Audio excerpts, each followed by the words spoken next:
ভাই স্কুলটা কবে প্রতিষ্ঠিত হয়েছে, ঠিক না?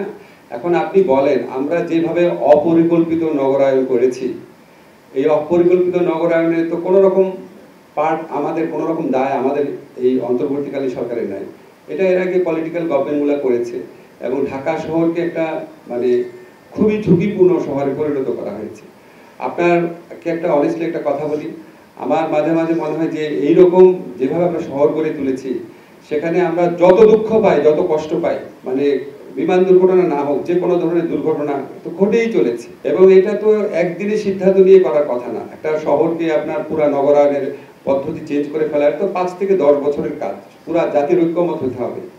ওখান থেকে আপনি একটা স্কুল সরাবেন, আরো অনেক স্থাপনা আছে। এটা তো খুব সোজা কাজ না। এটা তো আমরা ভাবছি, কিন্তু এটা আমি মনে করি এটা যারা রাজনৈতিক সরকার থাকবে, তারা দীর্ঘ সময়ের জন্য ক্ষমতায় থাকে, তাদের এই ব্যাপারে মানে খুব সুদূর প্রসারী পদক্ষেপ নেওয়ার স্কোপ রয়েছে।